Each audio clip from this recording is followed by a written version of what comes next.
The first strategy for remembering what you're studying is called visual inspection. Look very closely at what you're trying to memorize. Look at the shape and color. For example, notice the triangle shape of the capital letter A to remember a name like Anderson that begins with A.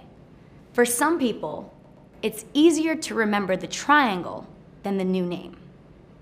Functional MRIs showed that people who used the visual inspection memory strategy were using a region towards the back of the brain that identifies what the eye encounters.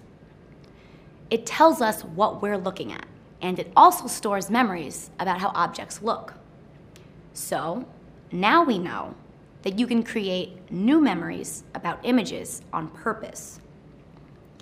The second successful strategy for quick memorization is called verbal elaboration. Make up a sentence or a word about what you're trying to remember. So, an example of that is the name Roy G. Biv. Roy is not a real person. The letters in the name list the order of colors in a rainbow: red, orange, yellow, green, blue, indigo, violet. For most people, it's a lot easier to remember the name Roy G. Biv than to memorize that long list of colors. It's a smaller volume of information to remember. The functional MRI showed that people using verbal elaboration to memorize objects were using the part of the brain involved with language. It tells us what words mean, and it can remember new words too. The third memorization strategy is very simple. It may seem like an odd thing to do in the middle of the day, but here it is. After you study, but before your test, go to sleep.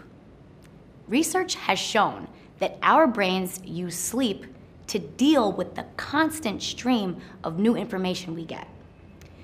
Our brains don't have room to store all of that material forever. New memories are located in the hippocampus region of the brain, but they don't stay there for long. They're replaced by even newer memories pretty quickly. To remember something for a long time, the information needs to move from the hippocampus to the neocortex. That's where the brain stores information more permanently. And napping pushes information from the hippocampus to the neocortex. The memories change from short-term to long-term memories while you sleep.